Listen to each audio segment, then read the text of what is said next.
All right, so we're gonna do this practice problem where we're solving for the specific heat of a substance. Before we get started though, I just wanna review the formula that was just above this problem, which is Q heat is equal to the mass of our substance M times the specific heat C times the change in temperature. Remember that we're talking about change in anything. We're talking about our final minus our initial. So let's go over here and take a look at this problem. Before we get started, I want to write down those variables that we could encounter in our problem, namely being Q, heat, M, mass, C, specific heat, and then temperature change. Instead of writing delta T, I'm going to write temperature final and temperature initial, just because those are two things that we're likely to find in our problems. Now sometimes problems will just straight up give you the temperature change, in which case you wouldn't need to write down these two as two separate variables.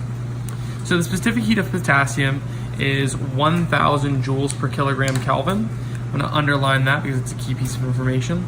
How much energy would it take to increase the temperature of a 2 kilogram sample from 200 Kelvin to 350 Kelvin? So I'm going to go ahead and write down those things that we've been given in our problem, and I'm going to write them down below right here. The first thing that we came across is that 1,000 joule per kilogram Kelvin. That is our specific heat of our substance.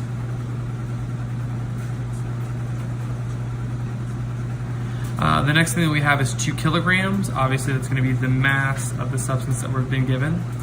And it's being heated from 200 Kelvin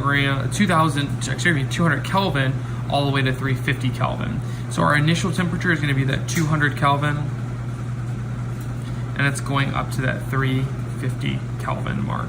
Now you'll notice that we have one thing that we're missing, which is obviously what we need to be solving for, which is Q, our heat. Although the problem doesn't say heat, it says energy. Remember that heat is energy in transit, so that also would work in this problem. It's still asking us to solve for that heat. So let's go ahead and plug this into our formula, where we are unsure of Q is equal to 2 times 1,000 times our change in temperature, so temperature final, 350, minus our temperature initial, which is 200. Let's start by simplifying our equation. 2 times 1,000 is going to be 2,000. 350 minus 200 comes out to be 150. And we see here that we have 2,000 times 150, which comes out to be a heat of 300,000. Now, if we're talking about heat or energy, remember the unit that we would use for this is joules. So our answer is going to be 300,000 joules.